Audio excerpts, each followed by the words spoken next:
Hi, welcome to Time of Africa and African Leadership. Today our focus is in Uganda and the Uganda leadership. Mr. President of Uganda, I come to you in peace and I come to you with peace. Today is your birthday, your 80th birthday anniversary, and this is my package. I wish you a happy birthday and may you live long with health to see many things in the Uganda. Mr. President, Yoweri Moseveni President, you have been the president of Uganda for so long. You have been the leader of Uganda for so many years. And of course, one could say being in power for so many years has something to offer to the people. And people like the leadership. That is why one can stay in power for so many years. There is two things. It is either the people like you or it's you using your own powers for that so long. But you ask yourself, with that so long that you've been in power, do people like that? You ask yourself, with that so long that you've been in power, do you do what it takes to let people live in a better life for your country? You are there to serve the people of Uganda. You are there to lead them into the right direction and the right path. Is the country Uganda heading into the right direction or is going backwards? Of course, you did well by taking Idi Amin away. Uganda people have suffered a lot. Uganda people have gone through pain. Uganda people have gone through molesting under the leadership of Idi Amin. You came in to do all that you could to take him away and headed the leadership of Uganda. And so Uganda people were so happy as at then, thinking that they were now safe, thinking that they were now going into the right direction, thinking that they were now getting their own freedom in their own land. Unfortunately, that is not how you are living your leadership. Mr. President, are you really happy? Are you satisfied? Are you okay for how the people are looking at you? Are you in touch with them? Do you know people are not proud of you? Do you know people are not, especially the youth of Uganda, more than half of the population of Uganda youth do not even recognize you as their president. They know you are just there by your own force. And as you say, whoever wants to be the president must go to bush. Is that how you're supposed to tell them? Is that how you're supposed to say? We all know the bush war in Uganda and how people were gone through and how bad it was and how terrible it is. And no Ugandan, for that matter, Africa, will wish to have that sort of war. Why do you refer people of Uganda? How do you tell the youth of Uganda? How do you tell people of Uganda, if you want to be the leader, if you want to become leader, if you want to come power, go to bush? Is that how you have to talk? Is that how you want to say? Is that how you see Uganda people to be? Are you calling them human beings? Do you know you are leading, you've been a leader today because of them? Do you know you are leading them? Why do you overthrow Idi Amin? You overthrow Idi Amin, you thought Idi Amin was taking the country into the wrong direction. And Idi Amin let people live in pain. And for that matter, you are coming to save your own people. You are coming to lead them by letting Tanzania help you to overthrow Idi Amin. What has changed? What has changed? Mr. Kaguta, what has changed? That you let your own people live in pain. You have been in power for 40 years. What can you boast? And what do Ugandans have to boast about you? What legacy are you leaving for them? What legacy are you leaving in the case you are not there today? The people of Uganda can remember you. Do you want to remember you in pain? Do you want them to remember you just as the way they remember Idi Amin, the bad days of Idi Amin? Or you want them to remember for LGBTQ plus that you sign, for them to go, whoever practices that, to go into jail for life imprisonment? Of course, I agree with you for that aspect. I am anti-gay and I support you fully for signing that bill into law. But life imprisonment, do you think of people? Do you have the people feeling? Do you know you are a leader because of them? You have been in power for 40 years and still counting. 2026 will be election. As to whether you go or you not go is another matter.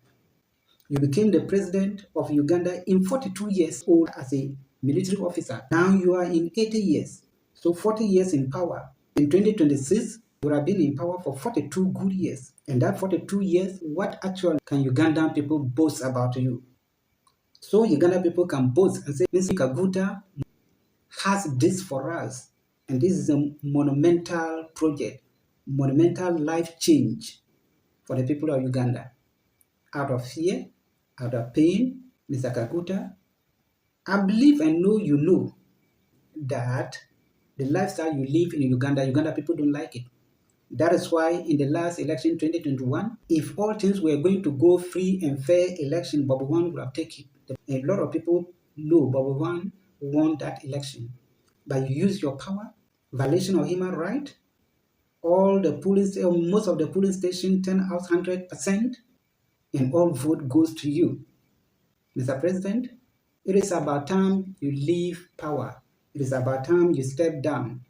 If you live to see 2026, I am adding my voice to the voice of Ugandans. I'm adding my voice and I'm speaking to voiceless of Ugandans that if you live to see 2026, step down. And one thing you should know for sure, you cannot live in power forever. Yeah. And all that you are doing today because you had the power, and the power flipped in your hands. And I pray one day, Bobby Wine and his colleagues will be in power while you are still alive. You will account for every single thing, every single resources you use in Uganda, every single thing that you did in Uganda, you will account for it. And it's about time. That is why they fear, and that's why most of the time African leaders hold power onto themselves, because they know, most of them know when they leave power, they are going to account for whatever they did or whatever they live for, and they fear accountability. So when they get that power, they want to hold it until they die.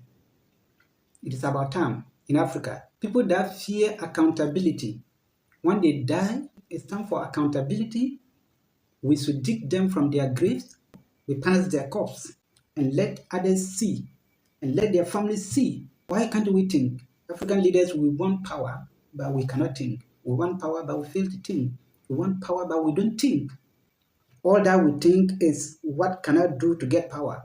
But what can I do to change lives of people? Zero. What can I do to get power? That's when Africans are good in thinking. They don't mind killing people to get power. But what can we do for their own people to live better life? No, they don't think. They can't think. They don't have that time. Mr. President of Uganda, Uganda peoples are not proud of you. You are not growing younger. Idi Amin was supernatural power. There is somebody who can take you out. The way you connive yourself with Tanzanians to overthrow Idi Amin, somebody too has that same plan. Somebody too has that same power. Somebody too has that same networking. But no, Uganda people want democratic rule. They don't want to go back to a military junta. That's why maybe they are just calm, looking at you misbehaving, looking at you doing whatever you want to do. No matter how long it is, one day it will end. 2021, all the brutality, what have you changed in Uganda? So, Mr. President, I've come to you in peace. I'm addressing you directly that Uganda people are not happy with you. And I'm adding my voice to the Uganda voiceless. And I'm adding my voice to the descending Ugandan voice. And I'm speaking to the voiceless of Ugandan. To you, that enough is enough. You must step down, and you will be one of the Africans' bad leaders. You are one of them. Thank you very much for wherever you are watching from, and don't forget to subscribe to our channel. YouTube is Das News GH, X and Instagram Das News, Facebook at Das News GH. God bless you, and this is Time of Africa and African Leaders.